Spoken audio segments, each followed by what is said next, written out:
what I wanted to ask was, what's the connection between the Dajjal and this world here? Like the education system you say is corrupted. How does this information get transferred, and how do they know when to put into force? Do they work with the jinns, or how does that work? You've asked one question, or two or three? What is the connection between Dajjal and the education system?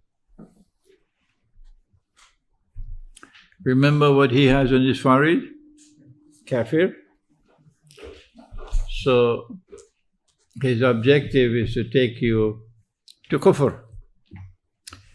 And he gives you an education system, an educational system, or a system of education, which is actually the system of kufr education. But he doesn't use the word kufr, he says it's a system of secular education. But the two words are synonymous. If you choose to be secular in your process of education, or to embrace secular politics or secular economics, the definition of secular is to take Allah, take the truth and put it outside the classroom. That is secular. Take the truth which has come from Allah and put it outside the classroom. And we must now pursue knowledge without any connection at all with the truth which has come from Allah. That is secular. So obviously, the secularized educational system would be devoted to only the left eye. The left eye. And this left eye is very bright, says the Prophet ﷺ. Brilliantly bright. In other words, this left eye will deliver the scientific and technological revolution which will dazzle mankind. Nobody will use horses anymore when they come with mechanized transport. No need for sails anymore, waiting for the wind. But now we have the steam engine. And the discovery was steam was in an island called Britain. You know Britain? Yes, steam. The steam engine started here. Okay? And then the combustion engine. Yeah? The scientific and technological revolution started here in Britain. The industrial revolution started here in Britain. The feminist revolution started here in Britain. That's why I have said, if you were born in Britain, even if your parents had come from Pakistan and you were born in Britain, you have an advantage over those in Pakistan and in Egypt and in Algeria. Why don't you use the advantage that you have? Even if you had a Darul Uloom education, never mind. The Darul Uloom does do some good. For example, you can memorize the Quran in the Darul Uloom. That's beneficial. But having said that, you must be able to now use your experience, your rich experience of having gone to university in Britain, having studied the British history, having studied the Industrial Revolution. If you are living in Britain and you know nothing about the Industrial Revolution, my gosh, buy a one-way ticket to the moon. You're living in the Britain and you've not studied the scientific and technological revolution which started here. What are you doing in Britain? Instead, you pick up your boxing gloves and you're engaging in this boxing match. They were Bandi Barel people. Leave them, leave them, leave them. They're not going anywhere. They're not going anywhere with that boxing match, but you're going to go somewhere. You're going to go somewhere. If you will now follow this methodology, that one leads to kufr. The reason why I was so active in the classroom was because I came into their classroom in their best universities with the Quran in my heart. That was what made the difference, okay? So the educational system here is meant to produce people who have knowledge from only one eye, external knowledge, and who are internally blind. We can go beyond this. We can talk about the political system. We could talk about how the Khilafat movement in India was struggling to be faithful to the truth. And the All India Muslim League had only a passing acquaintance with the truth. And it was such a tragedy that it was the All India Muslim League which brought Pakistan into being rather than the Khilafat movement. It was a tragedy that Mohandas Karamchand Gandhi was assassinated by the same people who are now ruling India. Because if he had lived and if the Khilafat movement had survived, the British would not have succeeded in doing what they did. Okay? If we go with the Quran to the world of economics and to monetary economics, you could advise the government of Pakistan, as I did yesterday perhaps, when you have debts, as so many parts of the world now have debts that you cannot repay, you have a PhD in stupidity to keep on paying the interest, borrowing money to pay the interest. I mean, you have a PhD in stupidity. What do you do when you have debts that you cannot possibly repay? You can't apply for bankruptcy because Trump would not agree. What you do is a unilateral renunciation of obligation to pay the interest. Meaning, we're not going to pay any interest anymore. We're deciding this, not you. Do what you want. We're not going to pay any more interest. Why? The moral law is the highest law, and this is oppression. Number two, Allah says in the Quran that when the moneylender forgoes the interest, he is entitled to the return of the principal sum. فَلَكُمْ رُؤُوسُ أَمْوَالِكُمْ. That's in the Quran. So we accept that we have to repay you the capital sum borrowed. But we will repay you on the basis of our capacity to repay. And the more you attack us, the less our capacity to repay. Why? Because human rights supersede economic rights. Our people need food. Our people are enslaved. This is the strategy. They won't listen to me now. 20 years from now, they'll remember what I'm saying, if they follow the foolish policies that they're following now. Oxford education does not provide you with this kind of guidance. You have to have a backup currency, because from the time you refuse to pay the interest, they'll attack the rupee, and your rupee will be tomorrow like the Venezuelan bolivar and the Zimbabwe dollar. It'll be runaway inflation. So what's the backup? The answer? Gold dinar and silver dirham must become legal tender. And you cannot strike the gold dinar and silver dirham with inflation. Next question. Is the Dajjal imprisoned on earth?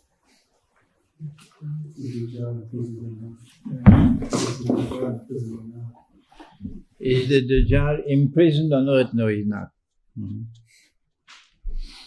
And how will he be defeated? How many questions are you going to ask? So, only one at a time, my son. Yeah. You've already asked one question. Give a chance to others now, okay? One question at a time. We come back to you, yeah.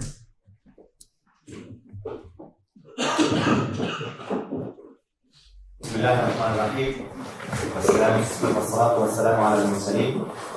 I just want to say that when Allah is talking in the Quran and you hear that Isa alayhi salam mentions Muhammad alayhi salatu wassalam as Ahmad. Now, you have to think, why does that happen? If something like that happens, there's a big change in your name for a person that's very important to the end times.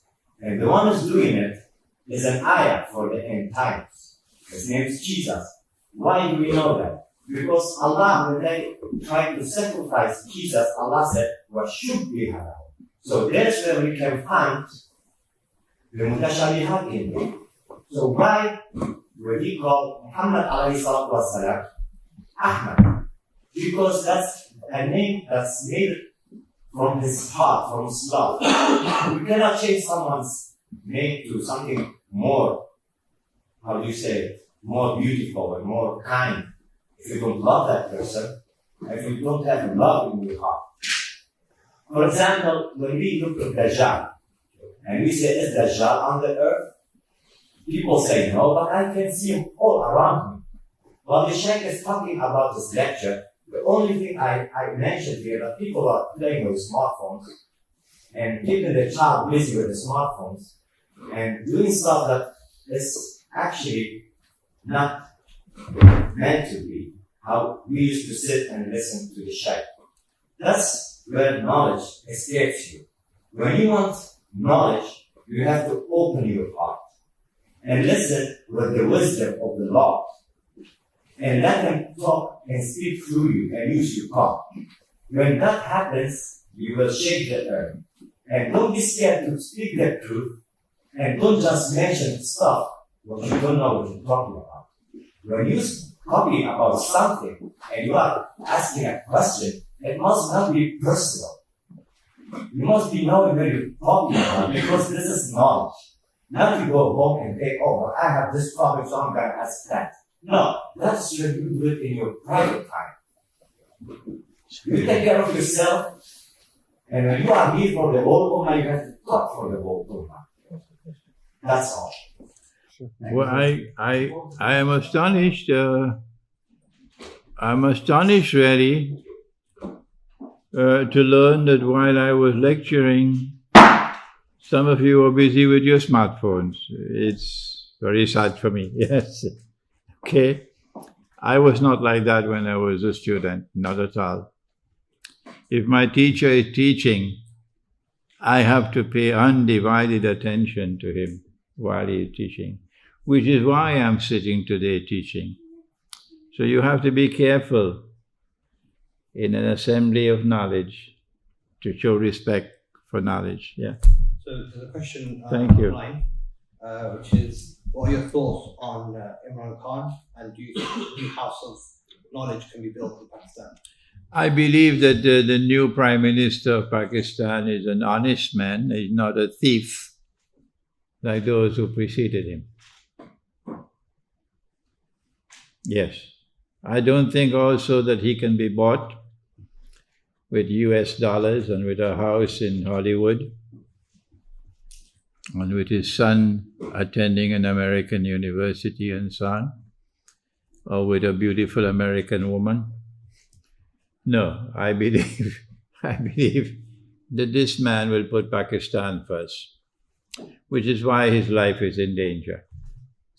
Yeah, the same way that they killed General Zia-ul-Haq, they would try to kill him as well. And that's why he is someone who is bona fide. But having said that, and having paid tribute to his sincerity and his dedication, I don't think he will betray Pakistan, no. There is no substitute for the Quran. When I look around, the men and women around him, I don't see anyone capable of advising him from the Quran, and he most certainly does not have the knowledge of the Quran. And so I don't see how it's possible to get out of the hole you are in with anything else but the Quran. So I continue from a distance to send messages to him, hopefully that he might use his internet to check out and listen to the lectures and get some knowledge. And I know I can't do it in Pakistan. They destroy me. If here, they're shutting the doors of the masjid to me. Can you imagine what they do to me in Pakistan? So just a gentle reminder to keep the questions one at a time and short as well. Yes, one at a time. Sheikh, I know you want me to go to Pakistan, I know that. I do believe everybody is doing their bit abroad as well, and until what I was wanting to say is that your work on monetary system, your explanation of how money should have inherent value is, for me, is far more important. Even though I'm not, the end time thing, I think that because that's a very current issue, we are all in this. I call it slavery. Basically, they left us appearing to be independent, but actually, so that we don't fight them, but actually enslaved us with this monetary system. And banking system, which is the fractional reserve and all that you very nicely explained. It's not only Muslims, but I think look at China and Russia. They're all reserving gold now. They're all listening to you as well. It's not No. The Russians and the Chinese are far advanced in thinking, and our people are still eating biryani and going to masjid. When you Russia, but I think people are listening. Not going to Pakistan is we have liquid lake. We are starting again to. There is lots of minerals. We have to come out of the debt trap and have this inherent value currency somehow. So I think I would really, kudos to you. You really did a wonderful work on this and open our eyes to the slavery that we are in actually. So I think that's just a comment, not a question. I'll continue, inshallah, working. I'm 80 years of age now, by the moon and not by the sun. I'll continue, inshallah. Okay, so I apologise for using my phone. I was actually recording you on little clips, both using our clips for press secretary. I'm not understanding the accent. Speaking English, I apologize for using his phone. Oh, you were? Yes, okay. The question I want to ask, obviously yesterday you made a statement that we should all migrate to Pakistan. Some of our second, third, fourth, fifth, probably generations here. It's going to be pretty hard to uphold your families and go back. We're getting, our Muslim brothers and sisters are becoming prominent leaders in this country, our politicians, and moving up in the ranks.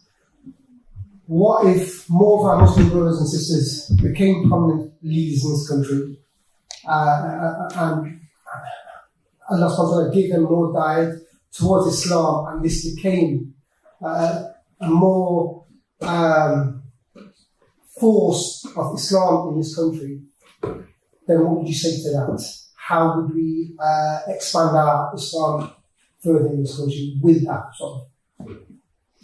How does Islam progress in this country? How do we raise the profile of Islam in this country? Is that the question? Yeah. You cannot raise the profile of Islam by betraying the truth. You cannot deliver a version of Islam that is a cosmetic version, that would appeal to the sensitivities of the British people. A cosmetic version of Islam, a sanitized version of Islam, that they could sit down for having and breakfast with that kind of Islam. That kind of Islam, they'll invite you to the White House for the Eid dinner. Yeah. The only Islam that you can seek to raise the profile in this country is that Islam which has zero tolerance for oppression. And that is the same for authentic Judaism and authentic Christianity, and I remind the Hindu, authentic Hinduism as well. Zero tolerance for oppression. How can I be an advisor to them, without calling any names, to advise them on human rights, when they are the greatest oppressors that mankind has ever witnessed in human history? Instead of advising them, I must do what Imam al-Khomeini did, rahimahullah, and point to them in their face and say, this is Shaitan al-Kabir. Now that is a courageous man. To point your finger straight in the face of the oppressor and declare to him, you are an oppressor, that is the sunnah of Nabi Muhammad alayhi salatu wasalam. This ummah has been given a mission to perform. And these schoolboys who take tickets to go and visit Israel and betray the truth have to be told that this ummah has a mission to perform, in Britain as well as elsewhere. And that mission is Amar bil Ma'ruf wa Nahi anil Munkar. That if it is the truth, if it is right, stand up for it, regardless of the price you have to pay. And if it is wrong, if it is unjust, if it's a mountain of a lie, if it is oppression, stand up against it, regardless of the price you have to pay. That is the Islam that we want to see in this country. But do you think those who are the management committees of all your masajid in this country today, do you think they have even 2 peanuts worth of consideration for the ummah and the mission of the ummah? And those imams who have to sing for their supper, you think they have the courage to stand up for the truth? No. So you have to look elsewhere than the masjid. You have to look elsewhere for those who raise the profile of Islam in this country courageously, but yet, in the way of Malcolm X, eloquently. Courageously, but so eloquently. That was Malcolm. Okay, so we've got 1, 2, and 3. Okay.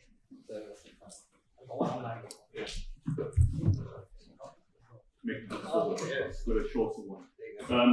Your Eminence, once again, assalamu alaikum. As a kite flyer from Lahore, I'm going to keep the threads, the black and white ones, pretty secure under my pillow. I agree, and to be honest, I'm one of the guys on the mobile phone, right?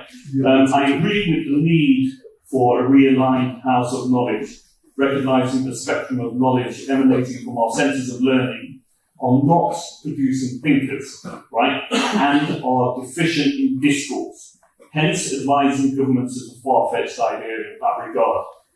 What is the inert root cause of the compartmentalization of our senses of learning that has resulted in the systematic destruction of our houses of knowledge?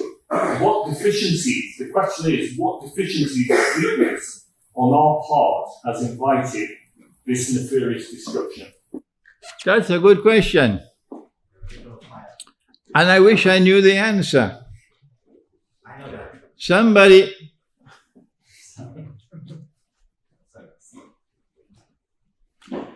Somebody could probably do the research, but I think Iqbal had his finger on the button when Iqbal said that this ummah stopped thinking 500 years ago, because the problem that we now face was already there with him. Or if Iqbal had been the product of a Darul Uloom, he'd never been an Iqbal. Okay?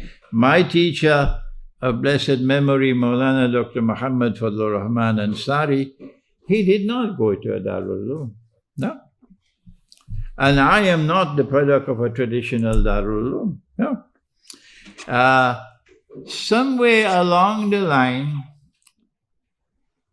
in history, somebody took us for a ride, because our institutions of Islamic learning were producing those who were extending the frontiers of knowledge. in so many different disciplines in our golden age. And so someone came along and took us for a ride and dismantled the house of learning and replaced it with this clumsy replacement. I don't know who did it. It could have been Dajjal. I don't know who did it. But I'm not too interested in finding out who did it or when it happened. I'm more interested in recognizing today that I cannot change that model. I'm not going to waste my time trying to change that model. But I am not ill-speaking them. I'm saying that they are sincere and they are dedicated people amongst them. And they do a good job when they train people to become hafiz of the Quran and so on. But that house of knowledge is not delivering the thinkers that we need if we are to one day once again reclaim leadership in the world of knowledge. We have to build a new house of knowledge. And I'm saying to you that this is where we start, with the Quran. 2 nights from now in Leicester, please come to Leicester. We will deal with the Quran and the moon. Methodology for the recitation of the Quran, please bring your children. And in Leicester, I may be able to do what I could not do tonight. I took only 2 stars tonight. One in Surah to Sad and the other in Surah to Sabah, and connected them for you. But in Leicester, I hope I get a chance to do more than that.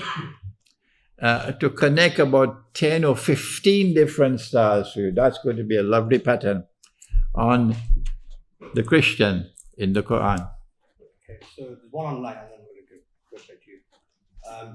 So as a student of philosophy, I often come across the problem of physical and metaphysical. The problem of? Physical and metaphysical. Physical and metaphysical, yeah? I find a constant conflict between science and religion. Religion must stand in judgment of a reason, yet many are using the rationality of science to disprove religion. How can we as Muslims find the balance and the right methodology to bring harmony to both scientific, worldly and religious spiritual knowledge? The scientific method, if I am incorrect, kindly correct me. The scientific method is that scientific knowledge is derived from external observation and experimentation and rational inquiry. If I'm incorrect, kindly correct me. But when the scientific method goes beyond that, to say that this is the only valid knowledge, and if knowledge is not derived this way, it does not qualify as knowledge, we challenge that. And Dr. Muhammad Iqbal did precisely that. He challenged this arrogant declaration in the first 2 chapters of his book, The Reconstruction of Religious Thought in Islam. So I advise you to read these 2 chapters, but pass by the pharmacy and buy a bottle of Tylenol tablets first. Because Iqbal is not easy. Iqbal is not easy. I was a master's degree student in philosophy, and I read those 2 chapters, I don't know, 20 times. And I never understood him until I studied Surah Al-Kahf of the Quran. Only then I was able to understand those 2 chapters of Iqbal's book. Yeah. You already had a question. No, he's in charge, not me. He's in charge, not me. Assalamu alaikum. My question stems from yesterday's lecture, where you advised that we should get ready to move. My issue with this is that by 2030, the UN agenda is that every school across the whole world will be teaching a form of LGBT and a lot of other rubbish. So we move to another country. By 2030, every school in the world will be teaching that our children will be forced to go to schools because homeschooling will eventually stop. So where do we go to? Okay. Keeping in mind that we're living in an ever secularized world, and the governments and regimes across the world are becoming more and more secularized, including the Muslim countries. Okay. The answer to your question from the Quran, is that there are two forces in the world which will resist them in the process of globalization of a godless society, the globalization of a decadent society, the globalization of oppressor who oppresses the rest of the world. There are two forces in the world which will resist them. One is the Ummah of Nabi Isa alayhi salam, that is the Christian world. But I didn't have the time today to take you to the Quran, which separates the Christian world into two. One part which is Monkey Town, and the other part which will resist them. That part which is resisting them has already declared, Russia has already declared, never in 1,000 years, not in Russia. A man can never marry another man in Russia and get a marriage certificate, never in 1,000 years. So Russia and the Orthodox Christian world will not bend their knees to these oppressors. And there is a part of the world of Islam which will not take tickets to go fly to Israel and make friendship with Israel on behalf of the British government. There is a part of the world of Islam which will remain faithful to the truth and will not bend its knee. And there are in this country, yes, alhamdulillah, young people in this country who are not fools and not traitors and will not bend their knee. If you have to make hijrah, you make hijrah. But Allah's earth is wide. And there will always be a part of Allah's earth where the believer can survive without betraying Allah. Let me quote to you from Surah to Ali Imran, because I should not be talking out of my hat, I should give you the proof from the Quran. The angels are taking people to Jahannam, and they pause to ask them, Fima kuntum? Tell us what happened that you landed in this mess, you're heading for Jahannam. And they reply and they say, Kunna mustada'afina fil ard. We had no choice. We had no choice. We were helpless. To which the angels reply, Alam takun ardullahi wasi'ah fatuhajiru fiha. Was Allah's earth not wide, that you could have searched for some part of Allah's earth where you would not betray Him? So from this verse of the Quran we know that there will always be that part of Allah's earth where a believer can survive. Last question. Last question, okay. You're lucky to get the last question. No, just a quick question, Sheikh. If you can answer it, just based on the brother here, the question he asked about the Muslims gaining rank in this country in the government, does that allow us to participate in the voting system? Because some ulama say that we can vote to basically the Damian statement that to participate in the lesser evil to avoid the greater evil. Can you just clarify that? Exactly. Can you give me 1 more hour?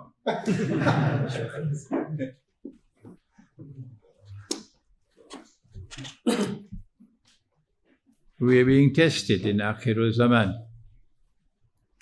This is the age of test and trials. And those who have eyes and yet cannot see are going down the river of no return into the hellfire. This is the price you pay for being blind in this world.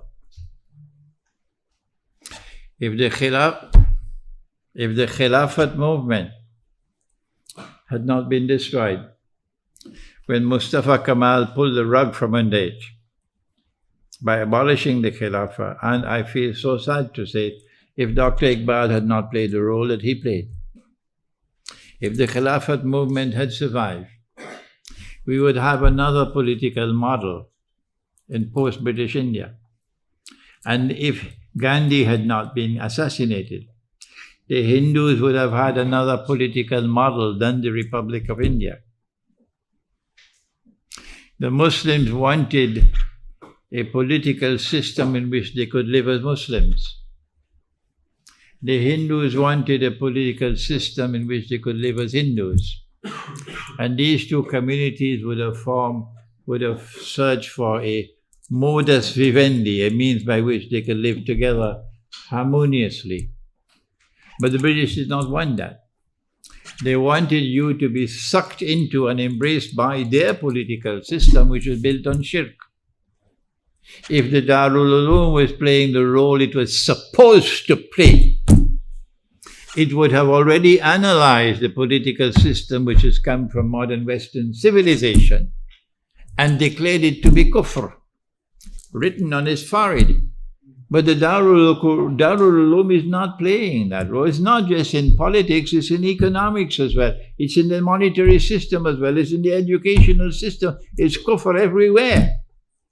And we have proven ourselves to be totally inadequate in even understanding the challenges of this age, much less responding to it.